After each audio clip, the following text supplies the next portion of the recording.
Baik, bismillahirrahmanirrahim. Assalamualaikum warahmatullahi wabarakatuh. Sebelumnya izin memperkenalkan diri. Nama saya Ahmad Mustafa, NPM 207555002 dari program studi D4 Akuntansi Perpajakan semester 5. Ini adalah tugas mata kuliah akuntansi sektor publik, materi akuntansi pendapatan dan akuntansi piutang. Dalam hal ini saya ingin membahas kurang lebih ada 13 pembahasan yang sudah saya rangkum di materi ini. Untuk pembahasan pertama yaitu struktur organisasi pemerintahan daerah PPKD dan SKPD. Sebenarnya apa sih itu PPKD? PPKD adalah pejabat pengelola keuangan daerah. Pejabat pengelola keuangan daerah ini nih, dia itu tuh masuk ke entitas pelaporan.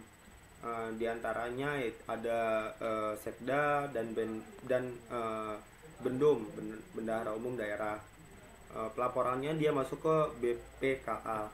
Setelah itu ada SKPD. SKPD ini singkatan dari Satuan Kerja Perangkat Daerah. SKPD ini entitasnya akuntansi. Dalam satu kabupaten atau kota, biasanya hanya ada satu entitas pelaporan atau satu PPKD. Dan dalam satu kabupaten atau kota terdiri dari beberapa SKPD atau entitas akuntansi. Jika dilihat dari struktural organisasi pemerintahan daerah, baik itu sekretariat daerah, dinas daerah, lembaga teknik daerah, dan lembaga lainnya termasuk kecamatan dan kelurahan, mereka hanya terdiri masing-masing dari satu SKPD, dan di dalam satu daerah hanya terdapat satu PPKD. Oke, ini baik, kita langsung menuju ke pembahasan selanjutnya. Ini ada hubungan antara PPKD dan SKPD.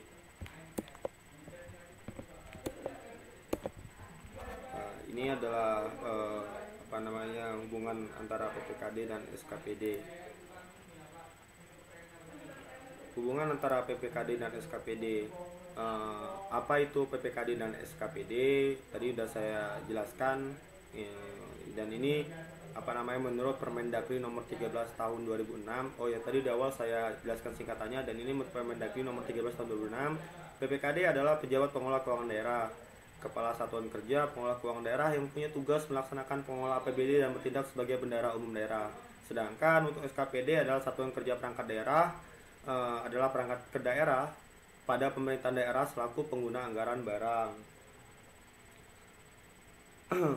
Selanjutnya, ini berdasarkan Undang-Undang Nomor 17 Tahun 2003, tugas PPKD antara lain menyusun dan melaksanakan kebijakan pengelolaan APBD, menyusun perencanaan APBD dan rancangan perubahan APBD, melaksanakan pemungutan pendapatan daerah yang telah ditetapkan dengan peraturan daerah, melaksanakan fungsi bendahara umum daerah, menyusun laporan keuangan yang merupakan pertanggungjawaban pelaksanaan APBD, melaksanakan tugas lainnya berdasarkan kuasa yang dilimpahkan oleh kepala daerah. Selanjutnya tugas SKPD. Tugas SKPD yaitu menyusun anggaran satuan kerja perangkat daerah yang dipimpinnya, menyusun dokumen pelaksanaan anggaran, melaksanakan anggaran satuan kerja perangkat daerah yang dipimpinnya, melaksanakan pemungutan penerimaan bukan pajak, mengelola utang piutang daerah yang menjadi tanggung jawab satuan kerja perangkat daerah yang dipimpinnya, mengelola barang milik atau kekayaan daerah yang menjadi tanggung jawab satuan kerja perangkat daerah yang dipimpinnya. Setelah itu ada menyusun dan menyampaikan laporan keuangan satuan kerja perangkat daerah yang dipimpinnya. Itu tadi ya, tugas SKPD dan tugas PPKD. Selanjutnya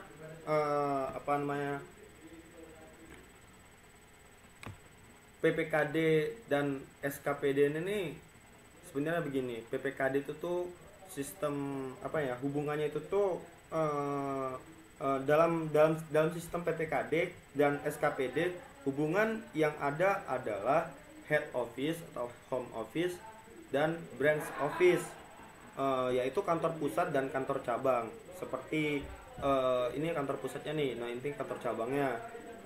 Seperti pada umumnya HO hanya terdiri dari satu PPKD, dan untuk BO atau branch office memiliki banyak cabang.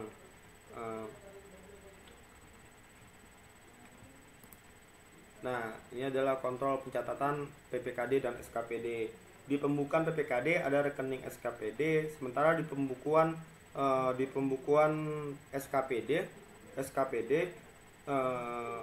di pembukuan PPKD ada rekening SKPD. Sementara di pembukuan SKPD ada rekening PPKD. Akun-akun yang ada di PPKD adalah akun SKPD. Sementara di SKPD di dalam sistem akuntansinya ada akun yang namanya rekening PPKD. Itu ya. Setelah itu dari sisi PPKD, akun RK SKPD akan berada dalam kelompok aset. Sementara dari sisi SKPD, akun RK PPKD akan berada dalam kelompok ekuitas. Persamaan akuntansi PPKD-nya dulu aset sama dengan kas, piutang, persediaan, RK SKPD, aset tetap dan lain-lain. Setelah itu aset sama dengan kewajiban ditambah ekuitas. Aset itu terdiri dari tadi yang saya sebutkan. Setelah itu kewajiban terdiri dari kewajiban jangka pendek dan kewajiban jangka panjang. Sedangkan untuk ekuitas yaitu pendapatan dan beban. Persamaan akuntansi SKPD aset yaitu kas, piutang, persediaan, aset tetap dan lain-lain. Setelah itu rumusnya adalah aset sama dengan kewajiban ditambah ekuitas. Untuk kewajiban jangka pendek, kewajiban jangka panjang. Untuk ekuitasnya bertambah ada RK PPKD. Setelah itu ada pendapatan dan beban. Contohnya ini ya, contohnya ini ada contoh. Baik, itu tadi hubungan antara PPKD dan SKPD. Kita lanjut ke materinya. Setelah itu ada definisi pendapatan LRA. LRA pendapatan adalah LRA ini basisnya dia cash basis. Cash basis kalau LRA ini dengan definisinya gini, pendapatan adalah semua penerimaan rekening kas umum negara atau daerah yang menambah ekuitas dalam periode tahun anggaran yang bersangkutan, yang menjadi hak pemerintah dan tidak perlu dibayar kembali oleh pemerintah. Selanjutnya ada definisi pendapatan LO. Hak pemerintah daerah yang diakui sebagai penambahan ekuitas dalam periode tahun anggaran yang bersangkutan dan tidak perlu dibayar kembali. Itu pendapatan LO.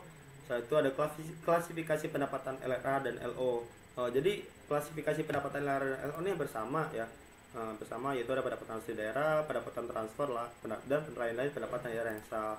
Ini ada contoh ininya, laporan realisasi anggaran LRA, ada laporan juga lanjut.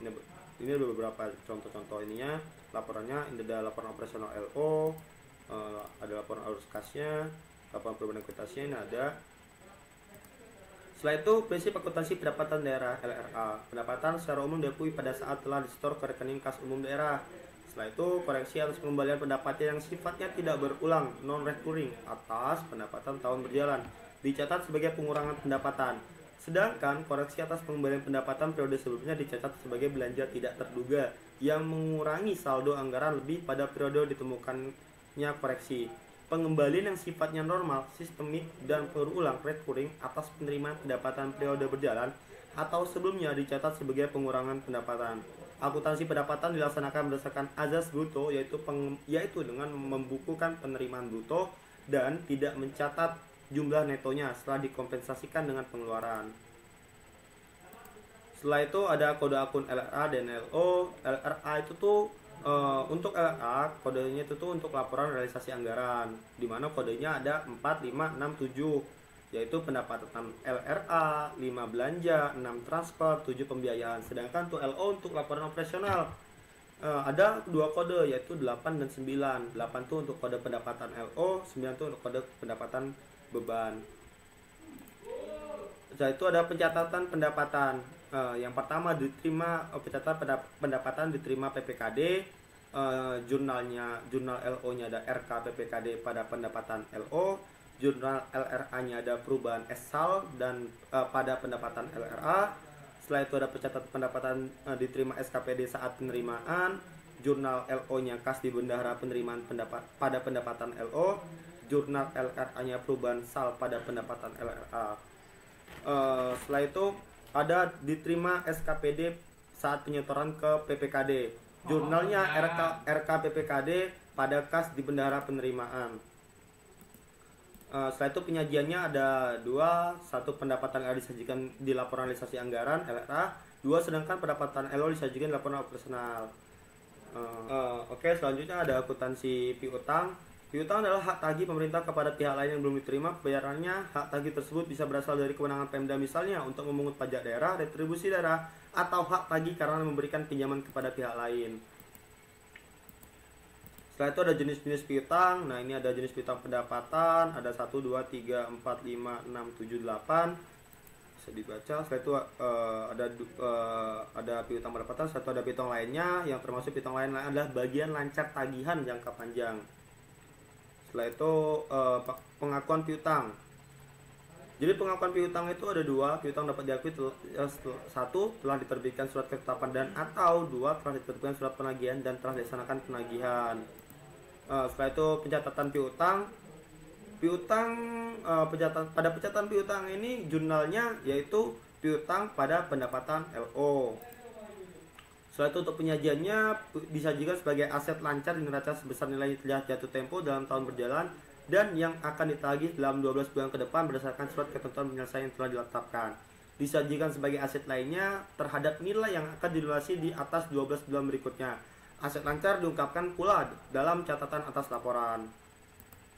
Itulah tadi materi tentang akuntansi pendapatan dan akuntansi piutang. Jika ada salah saya mohon maaf. Saya akhiri, wabillahi taufiq walhidayah. Wassalamualaikum warahmatullahi wabarakatuh.